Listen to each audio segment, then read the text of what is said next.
This is the Armstrong and Getty Show. I'm Jack Armstrong. He's Joe Getty. And I've been confused by a lot of things in this whole healthcare push for the last couple of weeks because I don't get why they're so hell-bent on pushing something that they're scared to vote for because they're afraid they'll lose their seat. Right. I mean, it's just, it seems backwards. If it's something your constituents don't like so much that you could lose office because of it, right? Why the hell would you vote for it? Well, the party bosses told you to. And then I couldn't understand, why is Barack Obama why is he sticking with this so much? If the polls show at least half or more people don't want it, his own party, he can't even get this. So what's the upside? Why not just let it go? And then we had the whole Dennis Kucinich thing. He's a little elfin weirdo. Way lefty. Yeah, and he says he met a UFO once and all these various strange things. But he had vowed he would not vote for it unless they had the single payer system. He had vowed just a couple of weeks ago on national television he would never vote for it. He meets with Barack Obama, changes his mind to vote for it. Why? Well, here's a clip of Barack Obama from... I'll bet the president's got Kucinich's big old red-headed wife in a cage somewhere in Syria. I don't think that's it. No? No. Okay. Oh, that's right. Kucinich is married to that 8-foot-tall redhead. Yes, that Amazon.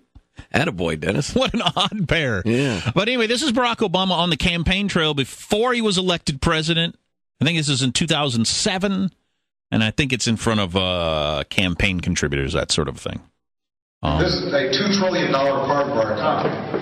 And it is my belief that not just politically, but also economically, it's better for us to start getting a system in place, a universal health care system, signed into law by the end of my first term as president, and build off that system to make it more rational. By the way, Canada did not start off immediately with a single-payer system.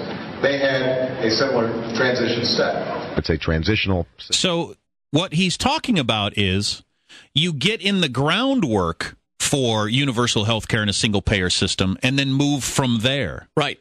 And that's him saying it out loud to people. Look, this is the way they did it in Canada. So what he did with Dennis Kucinich, and has probably done it with others, Dennis Kucinich would not vote for it without a single-payer option. He told Dennis Kucinich, look, this is the way you get to what you want. Right. This is how you get what you want. I want the same thing you want. This is how you get there. And I'll work with you to get there. Dennis Kucinich said, oh, okay, I get it now, and changed his mind. Because what else would explain him making the complete 180 in a week? His red-headed wife in a cage. Well, that's your theory. In Syria. Or a dam. I'll bet it was a variety of enticements. But sure, you are 100% correct that was part of it. Had to be. So what I don't get is the people that believe in a government-run healthcare system. They just honestly believe that would be better than the current system we have? Yes. And what's the evidence of that? A belief in the way society ought to function. The specifics are not nearly as important as the general belief that from each according to his abilities, to each according to his needs. It's just as simple as that. That's the way they want society. Healthcare ought to be like public education. It's just a government right.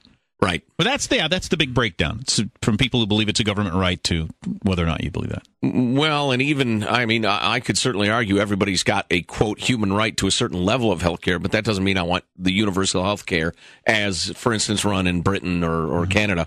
By the way, we were sent this article from alert listener Archie, who I appreciate for being named Archie, first of all. That's a cool name. It's a great name. Is that Archibald? I don't know. They didn't go by Archie? It just says Archie. I would have considered that. This is from the Montreal Gazette. Quebec ERs looking for a miracle. Following a string of emergency room fatalities and the current controversy over delayed surgeries, the head of Quebec's College of Physicians said yesterday it would take a miracle to revive the ailing healthcare system. This is your Canadian healthcare system, Mr. Moore. Michael Moore. In an open letter, Dr. Yves Lamontagne, I wish that was my name, said that listening to politicians and commentators rattle on about the provincial healthcare system crisis makes him want to resuscitate Montreal saint-to-be Brother Andre and have him named Quebec's health minister so he could perform more miracles. Despite $1 billion injected into the system every year for the last decade, the more it changes, the more it stays the same, said the doctor. After ducking questions on the crisis earlier in the day, the health minister said yesterday afternoon, when it comes to the health system, some people do expect miracles. Comments came within hours of published reports that Quebec's director of emergency services had resigned. 2 years ago, the province had asked him to come up with ways to cut wait times for emergency services. He tried for 2 years, then quit. Been replaced on a temporary basis by another doctor. The exit of this guy who was trying to reform the system comes at a bad time. ER occupation rates have climbed to 200%. Several deaths have been linked to crowding and staff shortages that have crippled ERs. Last Friday, a guy died after waiting 6 hours for surgery to fix a blocked aorta. A lack of beds in the intensive care unit delayed his operation. I could go on. By the way, this is an unbelievable indictment of emergency care in Canada. I don't know what government health care in the United States would look like. Well, we have plenty of government health care, as is often mentioned. Over half now. Well, yeah, we talked to doctors and nurses about it yesterday. Over half now people have socialized medicine. But I don't know what that would look like if it ran the whole shooting match. But once you got there, there'd be no going back. That's for certain. Where prices are fixed and rationing takes place, shortages occur. You learn that in Econ 101. Regine Laurent, head of the the Nurses and Healthcare Union, called on the minister to justify the current crisis. Healthcare workers are exhausted. The ERs are overflowing. Wait times are growing. Tragic deaths are occurring. That's sort of like what Jude Law said on The Daily Show the other night when Jon Stewart was asking him about their healthcare system, because they have universal healthcare. He said, we're about 60-70% happy with it. You have to wait a long time for stuff. And he said the doctors hate it.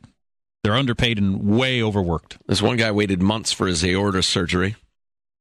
And they brought him in, prepped him, and he had to wait 6 more hours. Of course, any of this commentary is not an argument that things ought to stay the way they are. No, certainly not. Because right now, it sucks on many levels. Eliminate the layers between patient and doctor. Don't increase them. Between payer and payee.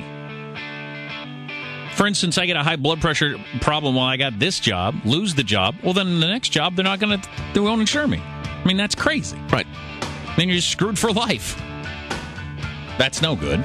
Screwed for life. The Jack Armstrong story tonight on Oxygen. Right after Millionaire Matchmaker. You are listening to the Armstrong and Getty Show and watching on the Bay Area's TV 50. American cars as good as the big foreign names that people have loved for years? According to the latest rankings, we can bring you that story. Your kids are getting wasted, and they're getting their drugs from you. I learned it from you, Dad. No, it's different than that. Huh? It's your pills. Pharma parties, we'll have that story. Also a couple of... Farm parties? Pharma, as in suitical. Plus... a couple of tragic and/or hilarious spring break mishaps. Stay tuned. 9 o'clock, Armstrong and Getty.